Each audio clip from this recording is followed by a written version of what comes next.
Anga foli ani wale ɲuman bɛ ka ɲɛsi aw ma Mali kɔnɔ ani Mali kɔ kan ni kuma in b'a sɔrɔ aw minnu sigilen don jabaraniw kɔrɔ k'aw ɲɛmada walasa faamuya bɛ sɔrɔ aw fɛ telesirifila bamanankan kunnafoni na walawalali bɛna k'aw ye minnu na Mali kunkan ni y'a kuma selen ye bakuruba kunnafoniw filɛ. Conférence d'entente nationale n'o ye sigi k'a fɔ lajɛrɛba ye mun dayɛlɛnna an ka jamana kɔnɔ a tile filanan baaraw daminɛna ni marabolo ɲɛmaw ka kɔrɔfɔ tali ye u sera ka baara minnu k'a kan u ka marabolow kɔnɔ. Chambre de commerce et d'industrie du Mali laada la a bɛ to ka sigi mun kɛ a tako filanan baaraw dayɛlɛnna bi. Nin de ye bamanankan kunnafoni na kumaba ye sɔnni min bɛna walawalali kɛ aw ye aw bisimila.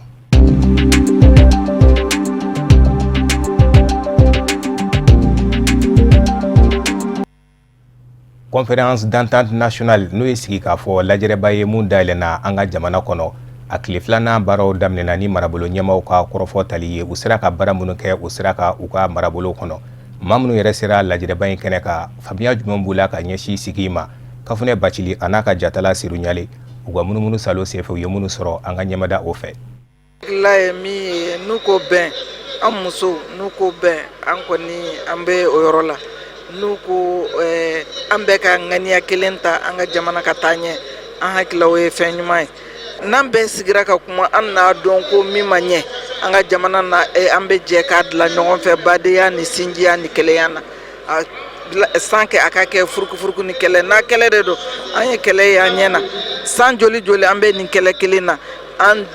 denw bɛ sa an cɛw bɛ sa an balimaw bɛ sa an musow an tɛ sunɔgɔ su an tɛ sunɔgɔ tile don o don sigi ka kuma a sigi ka kuma bɛ kɛ fu ye donc an b'a fɛ nin sigi ka kelen kelen a ka kɛ ɲuman ye bɛɛ ka hakili kelen di. Ne nana conférence la parce que siège vide tɛ se ka kɛ conférence nationale an maliyɛnw bɛɛ de kan ka na jɛ ka Mali kuma fɔ mais ne nana sɔgɔmada na kunu a falen don parce que président tun bɛ yen mais bi comme président tɛ yen mɔgɔ si ma na ne y'o déplorer et puis an ni mɔgɔ mun kan ka kuma yɛrɛ tɛ salle kɔnɔ o bɛ n y'a déplorer donc ne ko nin kana kɛ conférence nationale u k'a wele conférence régionale mais nationale ni u ka organiser tuguni o position bɛɛ ka na mun bagara Mali ma bɛɛ ka na mɔgɔ mun bɛ ka en défend mun ye MINUSMA ni tubabu ninnu fana ka na an ka se ka tiɲɛ fɔ u ɲɛna. Ko ɲuman de don i ka lɔn kɛlɛ mɛnna cogo cogo fo sigi ka kuma ɲɔgɔn fɛ ɲɔgɔn ya ka bɛn a bɛ laban o de ma i ka lɔn ko min bɛ Mali la o mɛnna sen kan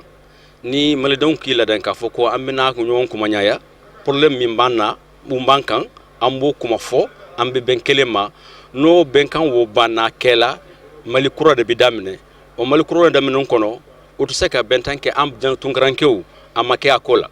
maliden kelen fila sabanan bɛ Mali kɔ kan alors an dun bɛna fɛn min di Mali kɔnɔ o ka ca ni aide de développement ye donc ni conférence o daminɛna ou bien a lawulila a ka kɛ conférence bɛn bɛ kɛ min na fo an diaspora an tunkaranke bɛ kɛ a kɔnɔ an nanen o de kɔnɔ o de kɔsɔn komi min de don an y'a faamu an ka basiw bɛ yɔrɔ o yɔrɔ base bi 38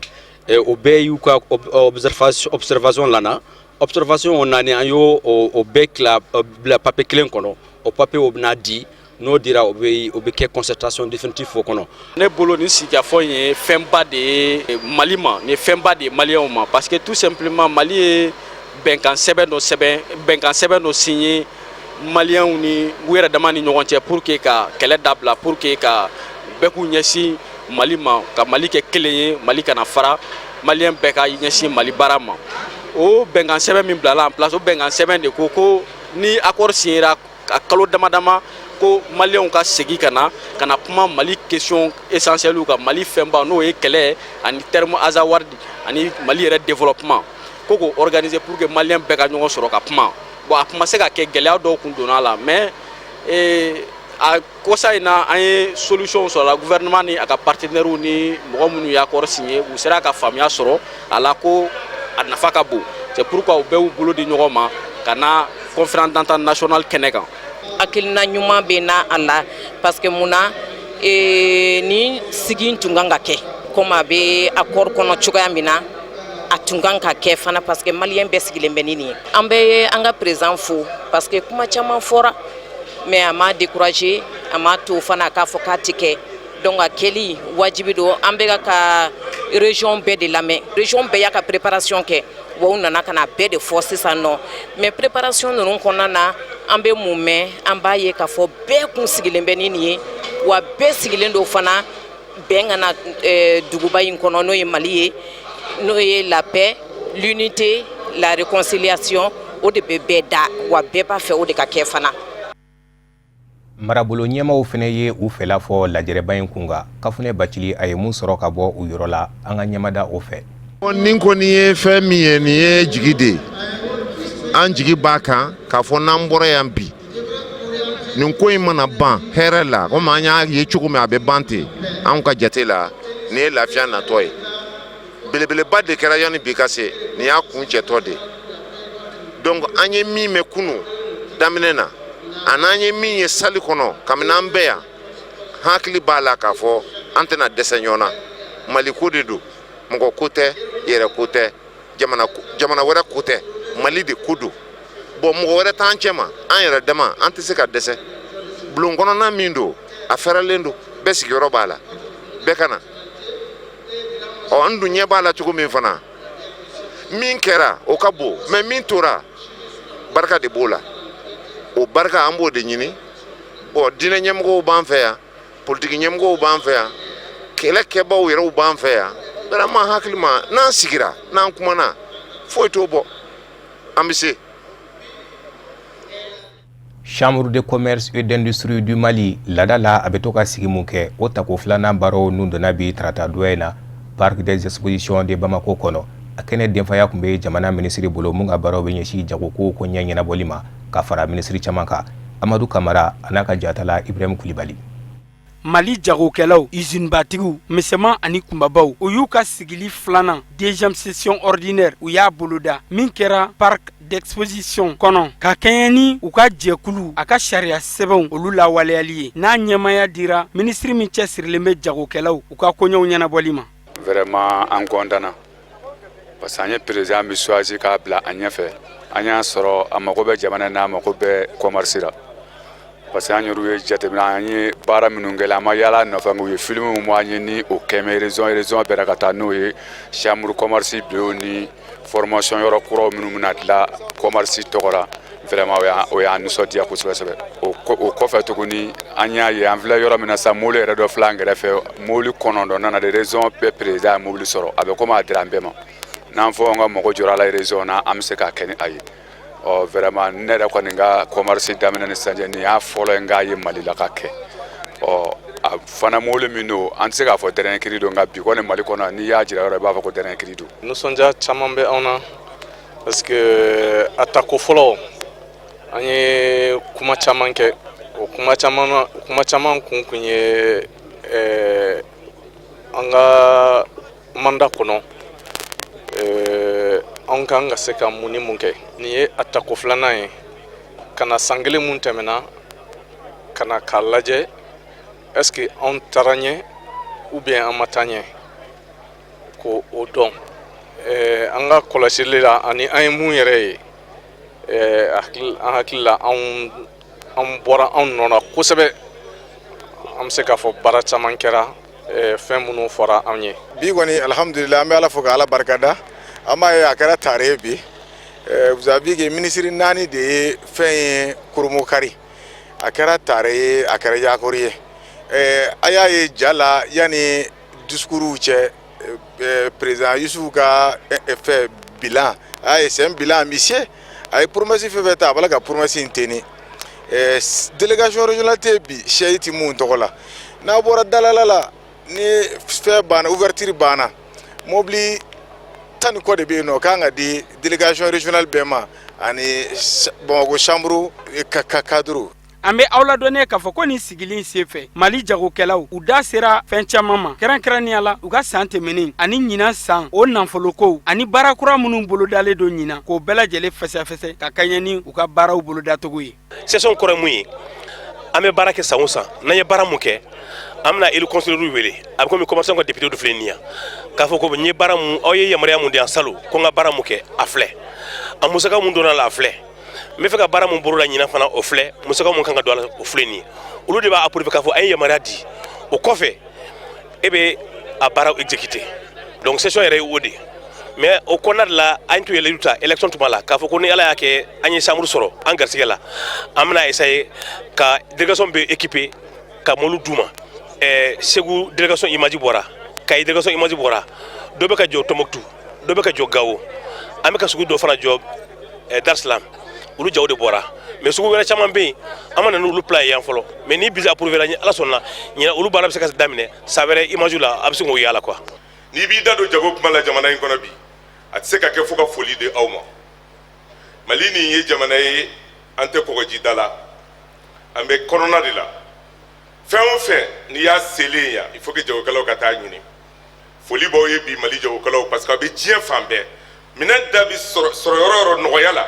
aw bɛ wuli su ni tile ka taa ɲini ka na n'a ye jamana kɔnɔ o de b'a to gɛlɛya kɛra cogo cogo min ye jago sira ye Mali kɔnɔ a nɔgɔyalen don maliyɛnw ma dɔɔni m'a fɔ gɛlɛya tɛ yen dɛ mais tiɲɛ la da la dumuni ani fɛn caman bɛ yen n'i y'o nɔgɔyalen ye bi an ka jamana kɔnɔ gouvernement ka dɛmɛ b'a la mais aw jagokɛlaw fana ka wuli ka jɔ b'a la an tɛ se k'an da don kuma la cogo si la n'an m'o foli s'aw ma o de ye jamana in fana basigi kosɛbɛ parce que fɛn damadɔ bɛ yen bi n'a sera ka nɔgɔya maliyɛnw ma n'o ye malo ye n'o ye sukaro ye n'o ye tulu ye n'o ye farine ye olu n'olu da ɲɔgɔnna maliyɛnw ma bi fɛn caman bɛ yen o bɛ nɔgɔya parce que o ye mɔgɔw dayirimɛ yɔrɔ ɲini ye n'i y'a ye o ka nɔgɔ anw fɛ yan Mali kɔnɔ gouvernement jɔyɔrɔ b'a la mais o fana jɔyɔrɔ b'a la n'i y'an dafɛdugu ninnu bɛɛ lajɛlen lajɛ bi i t'a jateminɛ k'a fɔ malo bɛ daminɛ Mali kɔnɔ ani sukaro bɛ daminɛ Mali kɔnɔ o ka nɔgɔ n'olu ye alors que an dun bɛ taa f'olu ka dugu kɔfɛ ka tɛmɛ n'olu ka dugu la ka na o y'a ye commerçant maliyɛnw sɔnna ka jamana dɛmɛ. An bɛ aw ladɔnnen k'a fɔ ko Mali jagokɛlaw n'u ka soba ye chambre de commerce et d'industrie du Mali a ɲɛmayaso ka kɛɲɛ ni Mali jagokɛlaw bɛɛ ka laɲini u kɛlen bɛ ka baarabaw boloda yaasa jagokɛlaw ani usine batigiw jɔyɔrɔ minnu b'u la jamana kɔnɔ u ka se ka o matarafa min bɛna kɛ sababu ɲuman ye ka ɲɛsin jamana kɔnɔdenw ma n'a laɲinina jamanakuntigi Ibrahim Boubacar Keita fɛ n'o de ye ka Mali jagokɛlaw k'u dɔgɔrɔma dondon yaasa u ka sɔrɔ ani yiriwa u k'o walankata jamana fan bɛɛ lajɛlen fɛ. Alisa an bɛ to parc des expositions de Bamako kɔnɔ kabini marisi kalo tile 20 tɛmɛnen sugu dɔ dayɛlɛnna ye n'o ye foire ye k'a tɔgɔ da bɛn na o foire in hakilina bɔra commerçants ka jɛkulu dɔ yɔrɔ la an ko mun ma ko Union des associations des commerçants du Mali pour les foires k'a denfaya kalifa chambre de commerce et d'industrie ma ɲɛma la Mariétou Diallo a n'a ka jatala Ibrahim Kulibali u ye mun sɔrɔ kɛnɛ kan an ka ɲɛmada o fɛ. Ni foire belebele in sigila sen kan commerçant jɛkulu fɛ n'a bɛ fɔ ma ko l'Union des associations des commerçants du Mali pour les foires ni ye nin sugu belebele in siɲɛ fɔlɔ ye wa a sigila sen kan walasa ka se ka minɛnw da nɔgɔya maliyɛnw ye ni gɛlɛya tile in na o hokumu de kɔnɔna la u y'a tɔgɔ da ko foire d'exposition vente de la paix et de la réconciliation a baaraw bɛ sen na depuis marisi kalo tile 20 feerekɛlaw nana ka bɔ diɲɛ fantan 4 bɛɛ kɔnɔ ka fara Mali taw kan nin sugu belebele in kɔnɔ i mago bɛ diɲɛ fɛn o fɛn na i bɛ se k'o sɔrɔ yen nɔ finiw samaraw musow ka masiriw soparlaw malo denmisɛnninw ni kanfɛnw misiw ni sagaw ka taa se hali dibisogo ma ni foire d'exposition in ta ko fɔlɔ denfajala bɛ chambre de commerce et d'industrie du Mali ale président bolo an ma nin foire in dabɔ dɔwɛrɛ kama an y'a dabɔ bɛn ani balimaya ni bɛ se ka don commerçants ni ɲɔgɔn cɛ cogo min na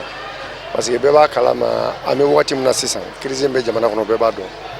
bon an ye nin foire initié pour que an minnu ye opérateurs ani commerçants an bɛɛ ka jɛ k'an bolo di ɲɔgɔn ma n'o kɛra a ka ca la gɛlɛya caman bɛ kɛ population o bɛ nɔgɔya bon o nɔgɔya bɛ sɔrɔ sira jumɛn fɛ o ye ka se ka nɔgɔya kɛ population yɛrɛ ma minɛnw priko sira fɛ c'est pour cela an fana ye nin initiative ta nin wagati na ka nin foire in fana organiser ni n'a première édition ye ka foire tɔgɔ da réconciliation et la paix parce que jamana in mago b'o la bi mais paix mun ko don anw tɛ marifa ta an tɛ muru ta an ka paix jumɛn an ka jɛ k'an bolo di ɲɔgɔn ma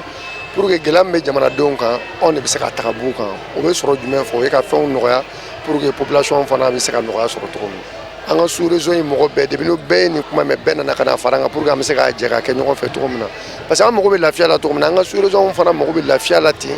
ja olu yɛrɛ ka hakilinata ka bon na anw ta ye baara in kan c'est pour cela i y'a ye dugu camanbaden de nana mais an kɔni bɛ kuma min fɔ population bamakɔkaw ɲɛna dɔrɔn ani bamakɔ n'a lamini bɛɛ ɲɛna bɛɛ ka bɔ u ka na u mago bɛ fɛn o fɛn la kɛnɛ in kan yan u b'a sɔrɔ cogo di nɔgɔya la ani sugu prix tɛ kelen fiyewu komi kɔnɔkulu ni mɔgɔ ma bɔ ka na foire in kɛ a bɛ tila ka nimisa parce que an bɛn mun kɛ an y'a ɲini de minɛnw bɛ se ka nɔgɔya jusqu'à 20% an y'o consigne di commerçant bɛɛ ma bɛɛ fana y'o jigin. Feerekɛlaw ka fɔ la fɛn bɛɛ pɛrɛlen don ka se ka sannikɛlaw kunbɛn nka olu yɛrɛ de sen ka suma fɔlɔ yɔrɔ in na. An bɛ mun laɲini o de ye mɔgɔw ka bɔ parce que n'i ko fari kɔrɔ ye sanni feere donc sanni feere i bɛ na ni feerefɛn minnu fana ye feerefɛn ɲɛnamaw de don donc commerçants b'a ɲini u ka clients fɛ u ka bɔ u ka na feerefɛn ninnu bɛ na olu de kama donc n'u nana fɛn minnu bɛ yan fɛn ɲumanw de don. Fari a ma kɛ fari belebeleba ye bari alhamdulillah a bɛ ka bouger dɔɔni dɔɔni quoi jama ma caya kosɛbɛ kɔni. o belebeleba kan bɛ kɔni bɛ ne kan bon jama kɔni toujours an k'an jija ni fɛn organisera an k'a kɛ k'a ɲɛ an kana kɛ fɛn boloko ye dakolon bɛ fɔ bon vraiment ni kɔni ni misiw sogo ɲuman de dɔn misiw teretelen don ka ɲɛ misiw kaɲi falen don bon sogo kɔni n'i y'a sɔrɔ i ye sogo ɲuman kɔni sɔrɔ. O n'a ta bɛɛ sannikɛla kelen-kelenw bɔra wa olu nisɔndiyara kosɛbɛ barisa fɛnw sɔngɔ ka nɔgɔ kosɛbɛ. A ka fisa an ye sanni caman kɛ an nana an ye sanni kɛ bi fana an nana an ye sanni kɛ dɔw ka nɔgɔ dɔw ma nɔgɔ tiɲɛ yɛrɛ la bon ne kɔni bɛ mun fɔ maliyɛnw ye bɛɛ ka bɔ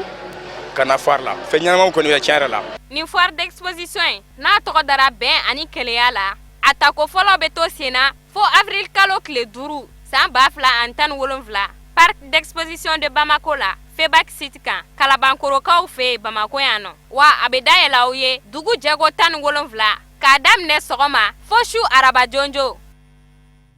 Jɛkulu min bɛ wele ko Mouvement pour l'Union des Maliens MUM a ka bolofara bɛ sigida wɔɔrɔ la ɲamakɔrɔkaw fɛ u ye kunnafoni kɛnɛ dɔ sigi k'o dakun kɛ bɛn baara in sigiriw fɛ kari tɛmɛnen o mun sen fɛ ɲamakɔrɔ ma ɲɛma caman ye ɲɔgɔn sɔrɔ a kɛnɛ kɔnɔ kabini diinɛmaw la ka taa se politikimaw ma ma kɛrɛnkɛrɛnnen wɛrɛ yera a kɛnɛ kɔnɔ mun bɛ tali kɛ Bankasi Wasaden na Idrissa Sangare an ka ɲɛmada sɔrɔlenw fɛ.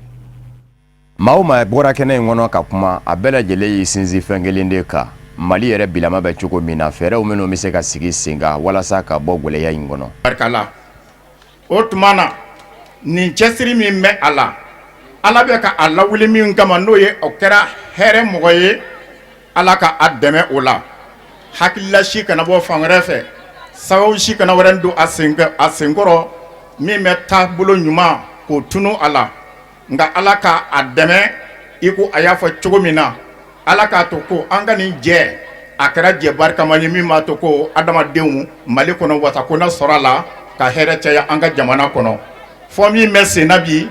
o ka kɛ fɛn ye ɲinɛ bɛ min kɔ a ka kɛ baro ye ko waati tɛmɛlen tun bolo nka o k'a sɔrɔ ko hɛrɛ mɔgɔw bɛ an ka jamana kɔnɔ minnu bɛ ka jamanadenw ɲɛminɛ hɛrɛ sira fɛ o ye an ka deli ye su fara tile kan ko Ala kana nin kɛ an ka jɛ a laban ye nka Ala ka kɛ jɛ ye min bɛ taa ɲɛ furutututu. Mali bilama mago bɛ a den musoman n'a den cɛman de la walasa lajarabi min kɛn bɛ k'a sɔrɔ bi ni maa bɛ se k'a fɔ a ɲɔgɔn ma deli k'a sɔrɔ bɛɛ lajɛlen bɛ se ka fara ɲɔgɔn kan cogo min ka ŋaniyaw kɛ kelen ye faso ka bɔ nɔgɔ la siya ma bɔ siya la Mali den bɛɛ lajɛlen. Aw ka wale ɲuman dɔn musow tɔgɔ la vraiment aw bɔra a diyara n ye kosɛbɛ Ala k'aw sara vraiment aw ye ko mun k'an ye bi depuis an wulila organisation na muso si ma sigi bɛɛ de wulila k'an dɛmɛ bɛɛ de ko Haruna Sangare ka d'a ye o kanu mun b'aw dusukun na Ala ka dɔ fara a kan don o don an y'a ɲini Alahu Taala fɛ Ala ka sigi ni kɛnɛya ni labanko ɲuman d'ale fana ma e baara mun fana daminɛ an y'a ɲini Alahu Taala fɛ Ala k'a sigi d'a ma ka baara lakaleya n bɛ hakɛto ɲini jama silamɛw fɛ n b'aw bɛɛ fɔ musow tɔgɔ la. Alhamdulillah an b'aw fɔ danti foli min na effectivement bi an ka tɔndenw minnu bi ɲamakɔrɔ min ye mouvement pour l'Union des Maliens donc o y'an wele an taara o kumana baro kɛ ani diinɛ ɲɛmɔgɔw o diinɛ ɲɛmɔgɔw cɛla silamɛw b'a la keretɛnw b'a la o kuma laada diinɛw fana bɛ yen anu bɛ yen donc parce que an ko sisan il faut que maliyɛndenw ka wuli an k'an bolo di ɲɔgɔn ma an k'a lajɛ gɛlɛya min bɛ jamana kɔnɔ an k'an bolo di ɲɔgɔn ma an ka se k'a baara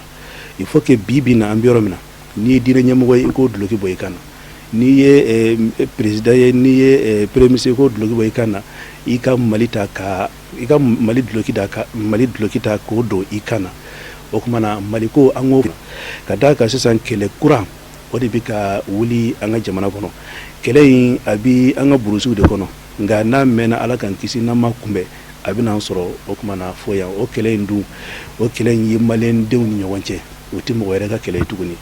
donc o la an b'a ɲini ala fɛ ala kan kisi o ma donc an kɔni bi ka sensibilisation kɛ ka da kan jamanaden ye o ye de ka wuli k'i cɛsiri i ka jamana ye il faut pas attendre que i ka jamana ka fɛn dɔ k'i ye i bɛ sɔrɔ k'a fɔ k'i bɛ fɛn dɔ kɛ jamana ye. kɛnɛ in kun jɛra ni dugawu ye min bɛ se ka to mali bɛ se ka basigi ka malidenw segi ɲɔgɔn mɔ ka mali don da kelen fɛ ka bɔ da kelen fɛ dakuru ɲɛ kelen mali dɔn kun bɛ ni basigi minnu ye don dɛmɛnenw na a bɛ se ka segin o minɛ kɔnɔ cogo min.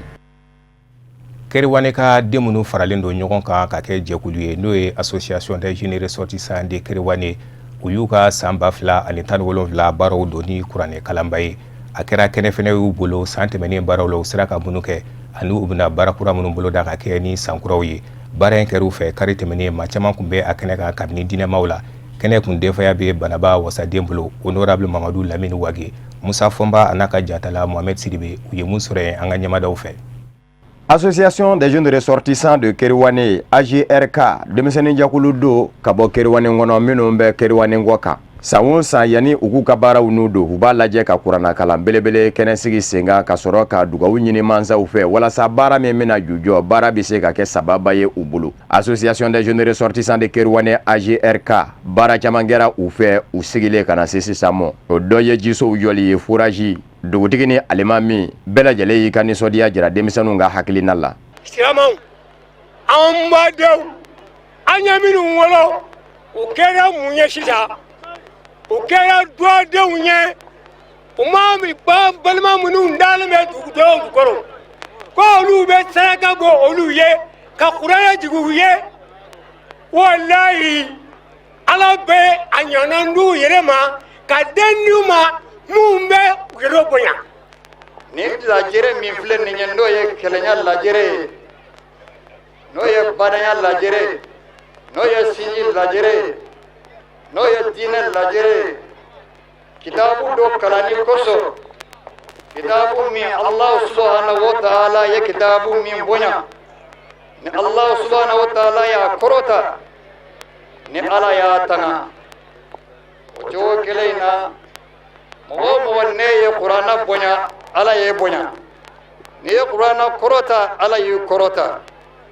Keriwane aw kan ka wasa ni aw yɛrɛ ye Keriwane aw tɛw Keriwane denmisɛnw aw tɛ aw ka mɔgɔkɔrɔbaw de don. Rotary Club dɛmɛnikɛ jɛkulu do a bɛ Bamakɔ kɛrɛnkɛrɛnnen ɲɛna ba musobolo fɛ ni u kama ko Revo Droite o ni AGRK ka tɛgɛdi ɲɔgɔn kɛra sababu ye ka bolimafɛn sen saba di Keriwanenkaw ma min ni a labɛnw bɛ ɲɔgɔn na banabaatɔ bɛ se ka ta ni ka kɛnɛyaso sɛgɛrɛ cogo min ka sɔrɔ a ma kɛ ni degun ye tricycle ambulance médicalisée. Bon kita cɛ ni muso denmisɛnnin ni mɔgɔkɔrɔbaw a bɛɛ lajɛlen ko n'an sera ma yan an ka u ka foli kɛrɛnkɛrɛnnen lase jama bɛɛ lajɛlen ma fɛn o fɛn ma se ka yan sɔrɔ darura kama ko bɛɛ lajɛlen k'a dɔn ko u ŋaniya dafalen a bɛ nin kɛnɛ kɔnɔ donc o la an bɛ an yɛrɛ ka baarakɛɲɔgɔn fo n'o de ye an ka AGRK membre minnu yɛrɛ bɛ kita yen nɔ vraiment an ser'u ma wulikajɔ fɛn o fɛn na an ser'u ma bonya fɛn o fɛn na an ser'u ma fɛn ɲini fɛn o fɛn na ala sɔnna a bɛɛ lajɛlen ye u seko kɛ donc nin kɛnɛ opportunité vraiment an bɛ se k'u ka foli kɛrɛnkɛrɛnnen kɛ u ye cogo min na. An ye layidu dɔ de ta faso ye layidu ye jumɛn an ni ani an ka mɔgɔfɛ baara wariw an b'o don an faso la fo k'an sa o kɔfɛ ɲinan anw faw anw kɔrɔw anw dɔgɔw an bɛna layidu wɛrɛ ta layidu in anw y'a fɔbaga de ye ala de ye layidu in latigɛbaga ye o ye mun de ye an ye ɲinini kɛ dugutigi fɛ dugukolo la dugukolo min n'an bɛ se ka association ka siège jɔ a kan siège min bɛ jɔ o bɛ taa kɛ yɔrɔ de ye yɔrɔ min an tɔɲɔgɔn minnu bɛ Keriwane yan n'u bɛ se ka taa u bolo yɛlɛma ye n'o ye association ka siège ye dugutigi ye yɔrɔ di n'o ye 100 mètres sur 50 dugutigi y'o di a titre foncier k'o di jeunesse ma pour que u ka se ka yɔrɔ jɔ ni yɔrɔ in jɔra a bɛ bila hukumu dɔ de kɔnɔ o ye hukumu jumɛn ye ka se k'a kɛ centre de formation ye an balaka minnu bɛ yan u ka se ka taa safinɛ gabakuruninw dilan u ka se ka finikalayɔrɔw dilan o laɲini ye o de ye an balimakɛ minnu fana bɛ yan n'an n'olu bɛ baara kɛ u ka se ka ji min bɛ ka servi mɔgɔw la yan ji dilanyɔrɔ ka se ka kɛ yen an ka se ka boulangerie dilan boulangerie min Kerewane ka denw bɛ baara k'a kɔnɔ Kerewane dugu kɔnɔ yan ani Kerewane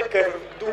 olu bɛ se ka baara kɛ cogo min na. Banamba wasaden min bɛ wasabulon kɔnɔ Banamba cercle tɔgɔ la Mamadu Lamini Wage a y'a ka nisɔndiya jira denmisɛnninw ka baara ninnu kɛli la. Kerewane jeunesse an b'u fo nin y'a siɲɛ 2 ye ne bɛna kɛnɛ in kan don o don I b'a fɔ dɔ de bɛ fara jama kan o ye duwawu ni barika de ye an bɛ maakɔrɔba minnu bɛ Kerewane yan minnu tɛmɛna ani minnu bɛ bi an b'u fo dante foli min na n'i y'a ye denmisɛnninw sera ka nin kɛ olu de jɛnna n'a ye donc an bɛ duwawu kɛ halisa Ala ka sijan ni kɛnɛya d'u ma Ala ka halisa hakilina ɲuman d'u ma u ka se ka denmisɛnnin ninnu bilasira min ye dugu taaɲɛ o bɛ se ka sabati cogo min na n tɛ janya kɔrɔfɔ la n tɔɲɔgɔn dɔ ani n jɛɲɔgɔn n'o ye n fa Sɛnbara ye ale ma yan sɔrɔ a ka foli bɛ yan k'a lase Kerewane n'a dafɛ dugu bɛɛ lajɛlen ma. Association des jeunes ressortissants de Kerewane u ka baara in a dabɔlen de don Kerewane duguden bɛɛ lajɛlen bɛ se ka lafiya sɔrɔ cogo min ni baaraw sigili ye senga baaraw minnu bɛ se ka kɛ yiriwa ye dugu ma nka o la a kɛmɛ ka wele bila jɛkuluw ma minnu ye dɛmɛnikɛlaw ye nka kɛrɛnkɛrɛnnen ɲɛna u b'a fɛ k'u jigida minnu ka o ye Kerewane ka denw yɛrɛw ye diɲɛ ɲɛfɛ ani Kerewane kɔnɔ bɛɛ ka jɛ k'i tɛgɛ di ɲɔgɔn ma ka faso jɔ. Lakɔliden minnu faralen don ɲɔgɔn kan ka silamɛya tɔ sigi n'o ye Liyema ye u ka kalanbulon takota ani sabanan baaraw dayɛlɛnna u y'a sigi dakum kan o de ye la femme musulmane au cœur du travail islamique défi et exigence silamɛmuso ani silamɛya ka baaraw jumaw makɔnɔlen don ka bɔ a yɔrɔ la jumaw ye wajibiya kan kɛnɛ in kun denbaya bɛ Madame Kamara Mariam Kulibali bolo Amadou Diallo a n'a ka jatala Samba Traoré u ye mun sɔrɔ ka bɔ yen an ka ɲɛmada o fɛ. Hakilina min don an bɛ se k'a fɔ séminaire dabɔla ka musow bila ɲɛfɛ parce que jinɛ baara kɔnɔna na jinɛ baara tɛ taa ni musow yɛrɛ ka dija tɛ ni an ye an ka Ala kɛra kisi nɛɛma b'a ma a ka histoire dɔ ta an b'a dɔn k'a fɔ histoire in kɔnɔna la a bɛ fɔ an ɲɛna ko siɲɛ dɔ la Ala kɛra ni sahabaw bilala ɲɔgɔn na kisi nɛɛma b'a ma a k'u ma k'u k'u kun di umura la u bana k'u kun di a tagala muso k'a ma ko n'i kun di tɔw b'u kun di c'est pour dire que muso filɛ nin ye a place bɛ diinɛ kɔnɔna na a fɛnɛ bɛ yen a kan ka kɛ yiri fɛnɛ mais mun bɛ yira n na k'a fɔ ko muso valoriser cogo ye nin ye ani diinɛ kɔnɔna na an yɛrɛ b'a dɔn muso ka valeur ye fɛn min ye an bɛ fɛ k'o de yira c'est à travers le CEFOS pour que ka yira musow la k'a fɔ place b'u bolo diinɛ kɔnɔna na mais a n'a kɛcogo a n'a kɛwaleya de don dɛmɛbaaw ka ca Ala ka mɔgɔ ɲumanw b'a la an ka marraines b'a la association islamique caman b'a la an bɛ se k'a fɔ imamuw caman fɛnɛ b'a la sponsoriw fɛnɛ b'an na minnu b'an dɛmɛ i n'a fɔ Madar n'a ɲɔgɔnnaw an ka mɔgɔkɔrɔbaw bɛ yen olu fɛnɛ ka dɛmɛ donc an bɛ se k'a fɔ c'est grâce olu ani inscription faralen ɲɔgɔn kan o de b'a to séminaire in bɛ se ka kɛ san o san. Alhamdulillah an bɛ kɛnɛ min kɔnɔ bi o ye Liyema séminaire de formation des sœurs aux cérémonies officielles kɛnɛ de ye an b'o de la bi ok nin ye activité min bɛ sœurw fara ɲɔgɔn kan. Seri min bɛ bɔ Mali fan bɛɛ lajɛlen na ka bɔ région kɔnɔnaw la ani Bamako yɛrɛ kɔnɔnaw la u bɛna fara ɲɔgɔn kan ka se ka ɲɔgɔn ladɔnniya Ala subahana wataala ni Ala kira ka kumakanw la nin séminaire nin daminɛna depuis kunu a bɛ taga tile 4 séminaire nin thème bɛ ka porter sɛriw an balimamuso o ka baara kɛcogo diina yɛrɛ la ka se ka diina wuli k'a jɔ musow ka baara ka cɛsiri kɛ diina la ka se ka diina wuli ka jɔ séminaire thème bɛ ka boli o le kan ni séminaire daminɛna kunu i n'a fɔ n y'a fɔ cogo min na a bɛ kun cɛ n'Ala sɔnna ta la ta nata tile 4 séminaire le don wa ni séminaire na maaw bɔla fan bɛɛ lajɛlen i n'a fɔ n y'a fɔ cogo min na wa formation min bɛ kɛ a bɛ kɛ Ala kira ka kumaw le kan ani Ala yɛrɛ ka kumaw le kan maa o maa min b'a fɛ ka o tɔgɔ sɛbɛn ni séminaire na tɔgɔ sɛbɛn kɔni jɔla depuis bi sɔgɔma sabu séminaire kuntagala a kun bɛ cɛ a tɔ tola tile 2 donc a organisé nin bɛ Liyema le fɛ la Ligue islamique des élèves et étudiants du Mali silamɛ école den min bɛ école kɔnɔna la ani université kɔnɔna la olu de bɛ fara ɲɔgɔn kan ka se ka tigɛ di ɲɔgɔn ma ka ni séminaire nin organiser san o san ka se k'an balakaw ladɔnniya Ala subahana wataala ka kumakanw la wa ni séminaire nin i n'a fɔ n y'a fɔ cogo min na a bɛ organiser san bɛɛ lajɛlen congé de Pâques kɔnɔna la inchallah. Juradugu tona dugu bɔra ka garsigɛ ambulance dɔ la mun musaka bɛ se sefa wari miliyɔn 8 ani 500 ma ni bara ɲuman in ŋaniyara ka bɔ duguden dɔ yɛrɛ de yɔrɔ la mun tɔgɔ ko Sheikh Mamadou Konate. Baara in kɛra u fɛ marisi kalo tile 19 tɛmɛnen an ka ɲɛmada sɔrɔlenw fɛ. San o san juradugu tonakaw olu bɛ fara ɲɔgɔn kan a dugu de cɛman n'a musoman juradugu tona kɔnɔ a n'a kɔ kan ka kuranna kalan belebele labɛn min bɛ se ka kɛ barika ye dugu mɔ dugudenw mɔ dugu kɔnɔ ani dugu kɔ kan o laada latilenna ɲinan zaa kɔnɔ ka bɛn ni marisikalo tile 19 ye o ɲɛnamayara jurabugu tona kɔnɔ koba min kɛra fana o ye ambulansi bolimafɛn min bɛ se ka kɛ sababu ye ka maa lase labedaninso la ni gɛrɛsigɛ kɛra bana ye o dira jurabugu tona dugu mɔ a yɛrɛ den dɔ fɛ ni o ye Sheikh Mamadou Konate ye. O la an faw bonya b'a la dugutigi bonya b'a la même bonya b'a la tuna lamini bɛɛ lajɛlen bonya b'a la a ma dabɔ tuna kelen kama dɛ an y'a ɲini de tuna lamini bɛɛ ka kan an y'u kanu kan fana kan o la Konate a ye mobili kelen ta u b'a fɔ min ma ko ambulance ko k'a di sagabilen ma a k'a di dugu ma dugu bɛɛ ka kan na pour que banabaatɔ degunna bɛ se k'u taayɔrɔ sɔrɔ cogoya min na ala sago aw bonya bɛ kuma na a ye 20 di ko k'o d'a kan 20 ye a gasoil fɔlɔ o k'a don o la san kelen ni mɔni tiɲɛna a ka ɲininka a b'a dilan an bɛɛ lajɛlen sago b'a la ala sago bonya b'a la o tuma an bɛna tile di sagabilen ma ale ka wari in d'a ma ala sago bonya b'a la a ka dɔ dun ka sali ala ma. Alhamdulillah ni ala ye hɛrɛ kɛ duguden dɔ ye u ka mobili sa ka na di dɔgɔtɔrɔso ma o foda o bɛ muso wɛrɛ de bolo ani anw yɛrɛ ka faramusow parce que tɔɔrɔ saba de bɛ dɔgɔtɔrɔso la a bɛɛ bɛ musow de kan a fɔlɔ o ye kɔnɔmaya sɛgɛn ye o filanan o ye tin sɛgɛn ye a sabanan o ye denw ni den sɔrɔla den bɛ maɲumako min kɛ san'a ka bɔ nɔgɔ la kolobɔ ninnu o sɛgɛn nin tɔɔrɔ saba ye musow kan n'a ma ɲɛ ko mobili sɔrɔla dɔgɔtɔrɔso la anw de bɛ fara musow ka se ka jɛ ka dugawu kɛ o jibaga ye a bɔra nafolo min na